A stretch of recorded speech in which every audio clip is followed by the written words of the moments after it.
बहुत पहले की बात है। कश्मीर की खूबसूरत घाटी में एक राजा राज करता था। राजा का महल झेलम नदी के किनारे था।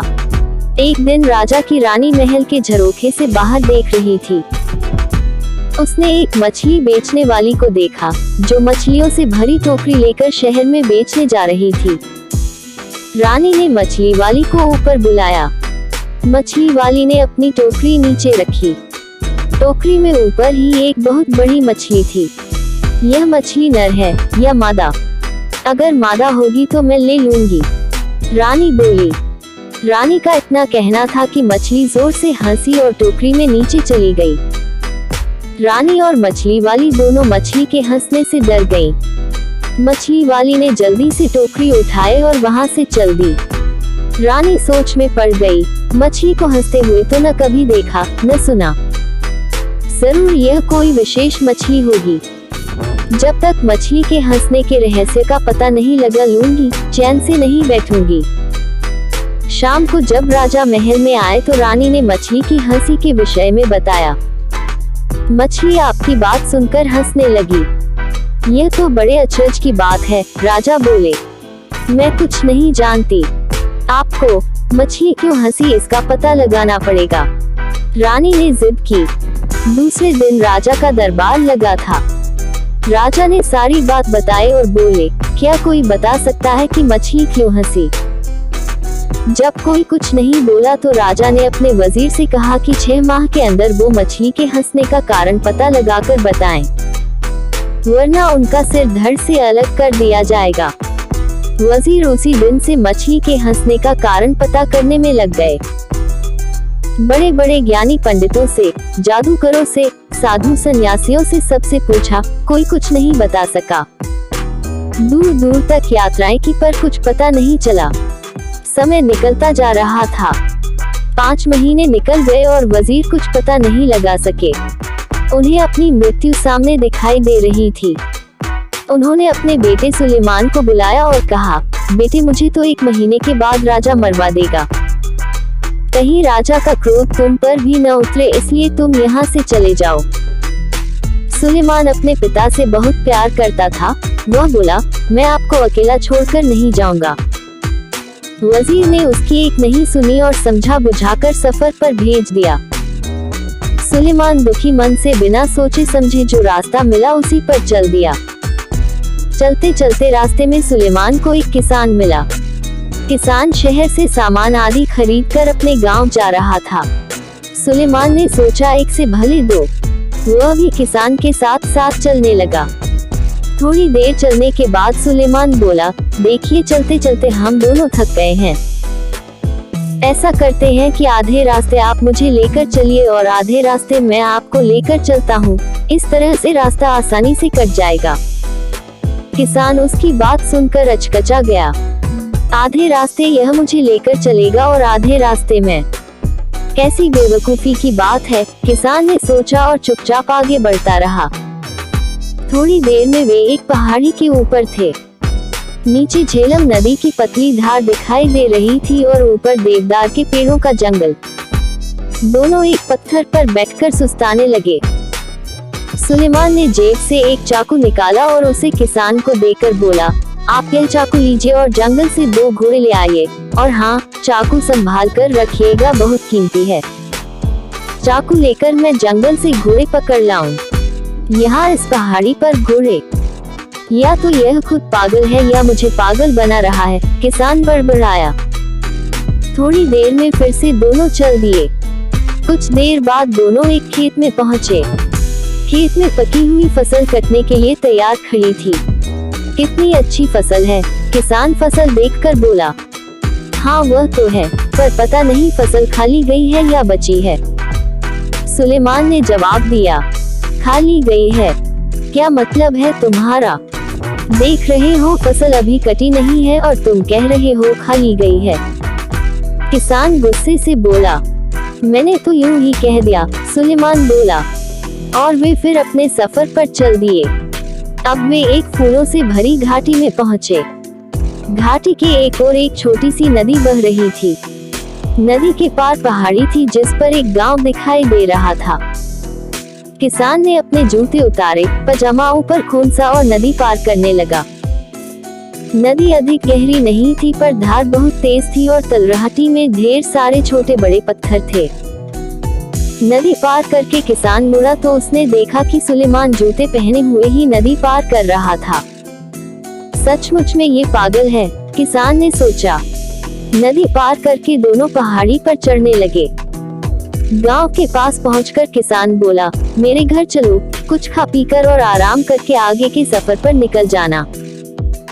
मुझे बड़ी खुशी होगी आपके घर चलकर, लेकिन क्या आपके घर की छत इतनी मजबूत है कि आप मुझे अपने घर ले जा सकें? सुलेमान ने जवाब दिया। अब किसान अपने गुस्से पर काबू नहीं रख सका और बोला, मैंने तो शराफत के नाते अपने घर आने की दावत दी थी। नहीं आना है तो मत आओ, पर मेरा अपमान तो मत करो। इतना कहकर किसान अपने घर की तरफ चल दिया। किसान की एक बेटी थी, गुलनार, बहुत समझदार और चतुर। जब उसने अपने पिता का गुस्से से तमतमाता चेहरा देखा तो बोली, अब्बू क्या बात है, किस पर इतना नाराज हो रहे हैं? अरे, एक लड़का है, रास्ते में मेरे साथ हो लिया। रास्ते भर तो उटपटांग बातें करता ही रहा। अब मैंने जब शराफ के नाते घर आने की दावत दी तो कहता है कि क्या मेरे घर की छत मजबूत है। जैसे वह आएगा तो उसके ऊपर छत गिर पड़ेगी। किसान बोला। अपने पिता की बात सुनकर गुलनार हंसने लगी। अरे अब्बू, छत कमजोर होने से उसका मतलब रहा होगा कि आपकी हैसियत ऐसी है कि आप उसकी खातिरदारी कर सकेंगे। जरूर वह किसी अमीर घराने का होगा। किसान ने सोचा तो उसे गुलनार की बात ठीक लगी। अच्छा बेटी, तो जरा उसकी उन बातों का भी मतलब बताओ जो वह रास्ते भर करता आया है। और किसान ने रास्ते का सारा हाल उसे बताया। गुलनार थोड़ी देर सोचती रही, फिर बोली, अब्बू यह लड़का बहुत समझदार और बुद्धिमान है। उसकी हर बात में एक मतलब छिपा है। जब उसने कहा कि आधे रास्ते आप मुझे ले चले और आधे रास्ते वह, तो उसका मतलब था कि आधे रास्ते आप उसे कोई कहानी सुनाए और आधे रास्ते वह सुनाएगा। इस तरह रास्ता आराम से कट जाएगा और किसी को थकान महसूस नहीं होगी।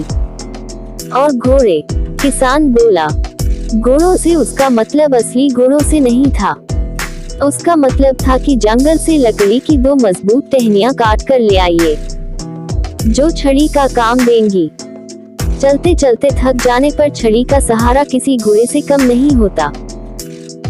और फसल खा ली गई है से उसका मतलब था कि कहीं किसान ने साहूकार से कर्ज तो नहीं लिया है। अगर लिया होगा तो फसल सारी साहूकार उठा ले जाएगा। किसान को तो कुछ नहीं मिलेगा। चलो, तुम्हारी सब बातें ठीक हैं, पर जूते पहनकर नदी पार करना तो पागलपन ही कहा जाएगा। किसान बोला। अब्बू, मैं कई बार सोचती हूँ कि लोग जूते उतार कर नदी में क्यों जाते हैं। ऐसा करने से कोई नुकीला पत्थर उनके पैर में चुभ सकता है और वे गिर भी सकते हैं। जूते पहने रहने पर पैरों का बचाव तो होगा। अरे, यह लड़का तो सचमुच में बहुत अक्लमंद है। मैं अभी उसे लेकर आता हूँ, कहकर किसान घर से निकल गया। इधर गुलनार ने सोचा क्यों न वह भी लड़के की परीक्षा ले। उसने एक थाली में 12 रोटियां रखी, एक कटोरा खीर का भरकर रखा और दूध से लबालब भरा हुआ एक जग रखा। थाली नौकर को देकर बोली, यह थाली सुलेमान को देना और कहना कि साल में 12 महीने होते हैं, पूरे चांद की रात है और सागर में पानी लबालब भरा है। नौकर लालची था।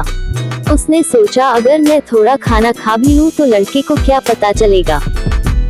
उसने एक रोटी खीर के साथ खा ली, फिर जग में से थोड़ा दूध पी लिया। फिर उसने जाकर थाली सुलेमान को दी और गुलनार का संदेश सुनाया। सुलेमान ने थाली रख ली और नौकर से कहा, आप अपनी मालकिन को शुक्रिया कहिएगा और कहिएगा कि साल में 11 महीने होते हैं, आधे चांद की रात है और सागर में पानी लबालब नहीं है। नौकर ने आकर गुलनार को सुलेमान का संदेश सुना दिया। गुलनार समझ गई कि नौकर ने थाली में से खाना खाया है। नौकर ने मान लिया कि उसने चोरी की है। यह बात तुम्हें कैसे मालूम पड़ी कि नौकर ने थाली में से खाने की चोरी की है? किसान ने पूछा। अब्बू, मैंने 12 रोटियां रखी थी, मतलब साल में 12 महीने। कटोरा भरकर खीर का था, यानी पूरे चांद की रात, और सागर में लबालब पानी मतलब जग दूध से भरा है। सुलेमान ने कहलवाया, साल में 11 महीने हैं मतलब 11 रोटियां, आधे चांद की रात मतलब कटोरा आधा खाली, और सागर में पानी कम है मतलब जग में दूध कम है। वाह, तुम दोनों का जवाब नहीं, किसान बोला। शाम को सुलेमान आया। खाना खत्म होने के बाद गुलनार ने सबको कहवा दिया। कहवा पीते पीते सुलेमान ने अपने पिता और मछली की हंसी के बारे में बताया और बोला, अगर जल्दी ही मछली की हंसी का रहस्य नहीं सुलझा तो मेरे अब्बू की जान चली जाएगी। क्या आप कुछ मदद कर सकती हैं? गुलनार चुप होकर थोड़ी देर सोचती रही। कुछ देर में उसके होठों पर मुस्कान आ गई। चलिए मैं भी आपके साथ चलती हूँ। मछली के हंसने का रहस्य मैं राजा को ही बताऊंगी, वह बोली। सुलेमान गुलनार के साथ उसी वक्त अपने नगर की तरफ चल दिया। उसके पिता चिंता के मारे खाक से लग गए थे। सुलेमान को देखकर बोले, तुम क्यों आ गए? मैंने तुम्हें आने से मना किया था। अब वो आपकी चिंता खत्म हुई। गुलनार मछली की हंसी का रहस्य समझ गई है। आप हमारे साथ फौरन राजा के पास चलिए। क्यों वजीर? मछली क्यों हंसी, कुछ पता चला? राजा ने पूछा। हाँ महाराज, इसका उत्तर यह लड़की देगी, वजीर बोला। महाराज, आपके महल में एक पुरुष स्त्री के भेष में रहता है। यह बात उस मछली को पता थी, इसीलिए वह हंसी थी। गुलनार ने बताया। हमारे महल में पुरुष? असंभव, राजा बोला। महाराज, अभी इसका फैसला हो जाता है, गुलनार ने जवाब दिया। अब उसने एक बड़ा सा गड्ढा खुदवाया। फिर महल की सारी दासियों को उस गड्ढे को कूदकर पार करने के लिए कहा। कोई भी दासी उस गड्ढे को पार नहीं कर सकी सिवाय उस दासी के जो असल में एक पुरुष था। वह एक चोर था और राजा के महल में चोरी करने के इरादे से रह रहा था। राजा ने उसे कारागार में डलवा दिया। राजा ने गुलनार को बहुत सारी धन दौलत इनाम में दी और उसकी बुद्धिमानी की सराहना की।